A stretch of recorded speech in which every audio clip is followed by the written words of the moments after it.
Hi hello welcome to my channel. ఇవాళ గోంగూరతో చాలా టేస్టీగా నోటికి కమ్మగా ఉండే రెసిపీ ఒకటి ప్రిపేర్ చేసుకుందాము. చికెన్ గోంగూర శనగపప్పు ఎప్పుడన్నా తిన్నారా? తినకపోతే ఒక్కసారి ట్రై చేయండి. టేస్ట్ అయితే చాలా బాగుంటుంది. దీనికి కావాల్సిన ఇంగ్రీడియంట్స్ అయితే 1/2 kg చికెను, 3 కట్టల గోంగూర, 2 ఆనియన్స్, 3 స్పూన్ల కారము, 5 పచ్చిమిర్చి, 1 టమోటో, ఒక 1 అవర్ ముందు నానబెట్టుకున్న పచ్చి శనగపప్పు 1/2 కప్పు తీసుకోండి.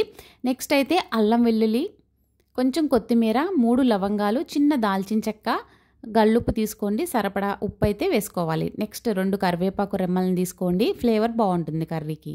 నెక్స్ట్ అయితే 1 కప్పు ఆయిల్, 1/2 టీ స్పూన్ పసుపు.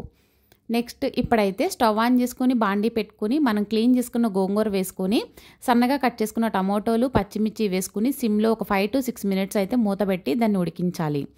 అది ఉడికేలోపు అయితే మనం అల్లం వెల్లుల్లి పేస్ట్ అయితే ప్రిపేర్ చేసుకుందాము.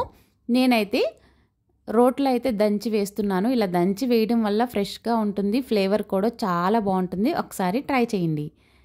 నెక్స్ట్ అయితే చికెన్లో సరిపడా గల్లుప్పు వేసుకొని 3 స్పూన్ల కారం వేసుకోండి. మనం గోంగూర వేసుకుంటున్నాం కాబట్టి కారము దానికి రెండిటికి బ్యాలెన్స్ అయిపోతుంది. కారం తక్కువ తినే లెక్క అయితే 2.5 స్పూన్లు వేసుకోండి. సన్నగా కట్ చేసుకున్న ఆనియన్స్, అల్లం వెల్లుల్లి పేస్టు, కొంచెం కొత్తిమీర, 1/2 టీ స్పూన్ పసుపు ఇవన్నీ వేసుకున్న తర్వాత ఒకసారి చేత్తో చికెన్కి కారము ఉప్పు మంచిగా పట్టేలాగా మిక్స్ చేసుకున్న తర్వాత 1 అవర్ ముందు నానపెట్టుకున్న పచ్చిశనగపప్పు, 4 కరివేపాకు రెబ్బలు కూడా వేసేసుకుని ఒకసారి అయితే మళ్ళీ మిక్స్ చేసుకుని దీన్ని పక్కన పెట్టుకోండి. ఇప్పుడైతే మన గోంగూర అయితే మంచిగా ఉడికింది. స్టవ్ ఆఫ్ చేసేసి పప్పు గుత్తి అయితే దీన్ని పచ్చిమిర్చి టమోటాలన్నీ ఆ గోంగూరలో మిక్స్ అయ్యే విధంగా బాగా మెదుపుకోవాలి. అది మెదుపుకుని పక్కన పెట్టుకుని సేమ్ అదే బాండీలో 4 నుంచి 5 గరిటెల ఆయిల్ వేసుకుని ఆయిల్ హీట్ అయిన తర్వాత మనం ముందుగా ప్రిపేర్ చేసుకున్న చికెన్ని వేసేసి ఒక 15 minutes అయితే మూత పెట్టుకుని సిమ్లో ఉడికించుకోవాలి. ఒకసారి మధ్య మధ్యలో ఒకసారి అయితే చెక్ చేస్తూ ఉండండి.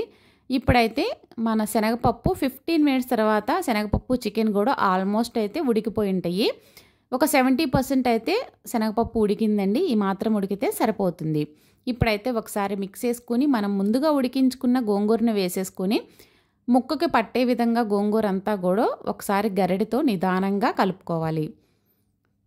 ఇలా కలుపుకున్న తర్వాత ఒక 1/2 గ్లాస్ వాటర్ వేసుకోవాలండి. చికెను, శనగపప్పు, గోంగూర ఇవన్నీ కూడా మనకి ఆల్మోస్ట్ కుక్ అయినాయి కాబట్టి ఒక 1/2 గ్లాస్ వాటర్ వేసి సిమ్లో ఒక 10 to 15 minutes ఉడికించుకుంటే ఎంతో టేస్టీగా ఉండే చికెన్ గోంగూర శనగపప్పు కర్రీ అయితే రెడీ అయిపోతుందండి. వేడి వేడి అన్నంలో వేసుకుని తింటే ఆహా అనాల్సిందే. ఒకసారి మీరు కూడా ట్రై చేసి దీని టేస్ట్ ఎలా ఉందో నాకైతే కమెంట్ చేయండి. చాలా బాగుంటుంది. మీరు కూడా ట్రై చేయండి. Thank you all.